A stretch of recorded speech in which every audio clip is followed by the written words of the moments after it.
আওয়ামী লীগকে স্বাভাবিক রাজনীতিতে ফিরতে হবে, মানে তার দায় সে মেনে নিতে হবে, বা সে অভিযুক্ত হোক আর অভিযুক্ত না হোক।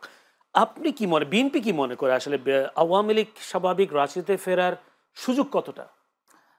দেখুন ৩৬শে জুলাই যে ঘটনা হয়েছে এবং ছোট্ট করে বলতে হবে। দীর্ঘ ১৭ বছর যেভাবে অত্যাচার, নির্যাতন, নিপীড়ন, গুম খুন করেছে এবং ৩৬শে জুলাই যেটা তো অনেকটা বলা চলে গণহত্যার করেছে। এখনো কিন্তু অসংখ্য হাজার হাজার মানে নাগরিক পঙ্গুত্ব বরণ করছে, তারা এখনো বিছানায় কাতরাচ্ছে, এখনো তারা স্বাভাবিক জীবনযাপনে আসতে পারে নাই। এরকম একটা মুহূর্তে আওয়ামী লীগ কোনো কিছু করবে আর এইটাই জাতি মেনে নেবে, আমার মনে হয় সেটা কখনোই সম্ভব না। তবে বিএনপি তো জানেন সবসময় বিএনপি যেটা হলো যে স্বাভাবিক রাজনীতিতে বিশ্বাস করে। নির্বাহী আদেশে কোনো রাজনৈতিক দল নিষিদ্ধ হোক এই ধরনের কিছু বিএনপি সাপোর্ট করে না।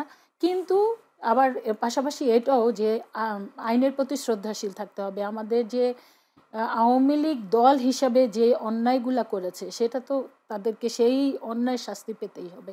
সেই জন্য আমাদের যে বিশেষ আদালত করা হয়েছে তার মধ্যে দিয়ে যে আইনগতভাবে যে যে ব্যবস্থা নেওয়া হবে সেটার প্রতি বিএনপি অবশ্যই শ্রদ্ধাশীল এবং বিএনপি চায় আইনগতভাবে যা যা করণীয় সেটাই করা।